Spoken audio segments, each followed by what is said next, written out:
Gikwestiyon sa grupo sa mga abogado ngadto sa Korte Suprema ang impeachment proceedings nga ginapaygayon sa House of Representatives batok ang Vice President Sara Duterte.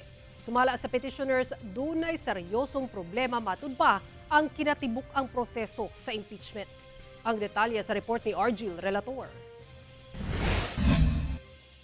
Nagsumite og petition for certiorari and prohibition with prayer for a TRO and or writ of preliminary injunction ang grupo sa mga abogado ngadto sa Supreme Court batok sa House Committee on Justice labot sa impeachment proceedings batok ang Vice President Sara Duterte. Ang mga petitioner, mga abogado nga kanhi nahimong petitioner niadtong Supreme Court decision nga nagdeklara nga unconstitutional ang naunang impeachment complaints batok sa bise. Pagpaklaro sa grupo, gisumite nila ang petisyon dili isip abogado sa bise kundi sa ilang kapasidad isip taxpayers o Filipino citizens. This petition is not about placing Vice President Sara Duterte above accountability. It is about ensuring that accountability remains constitutional. Impeachment is a grave constitutional process. It is not a political free-for-all process. We are asking the court to intervene and allocate constitutional boundaries to this legislative overreach. Sumosobra na, they already operating outside of the constitutional loop. Sumala sa petitioners, nagpatuman og double standard ang komite sa impeachment complaints batok sa bise. In the Marcos impeachment complaints, the committee showed that it knew how to apply a strict threshold standard. Weak evidence, lack of personal linkage, and lack of sufficient factual basis resulted in its dismissal.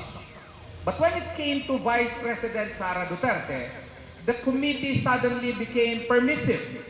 Kung ano ang sukatang binigay mo kay Bongbong Marcos, ganun din dapat ang sukatan mo na ibinibigay kay Vice President Inday Sara Duterte. Because falling short of that very same standard that they have used and observed just a few weeks back, then you are violating the equal protection of the law.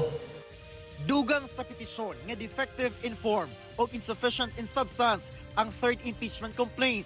Wala sab daw kalahian ang fourth impeachment complaint nga duplicative, conclusion-driven o openly investigative in character. Usa ka fishing expedition sa matud pa ang March 25 hearing sa Committee on Justice. Dunay seryosong problema matud pa ang kinatibuk-ang proseso.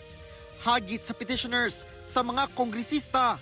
We are witnessing an excessive, malevolent, wanton waste of public funds. Krisis na tayo eh. Imbis na tugunan, yung naghihirap na kababayan, impeachment pa rin. Buti sana kung totoo. Kung meron man dapat ma-impeach, and I say this in front of you, it should be Bongbong Marcos and no other. Sumala ni VP Sara, wala miagi kaniya ang maong petisyon. Apa nagpasalamat siya sa mga abogado sa ginahimong lakang. Hindi sila nag-consult sa akin, no? Kasi hindi ko na iniisip ang impeachment sa panahon na yon. Iniwan ko na yan lahat sa mga abogado. At syempre, nagpapasalamat ako sa mga lawyers, independent lawyers na hindi kasama sa defense team, na nag-iisip pa rin na ipaglaban ang ating saligang batas at kontrahin ang pag-abuso ng proseso ng impeachment. Kauban si Melchor Awing sa kamera. Ako si Argil Relator. One Mindanao.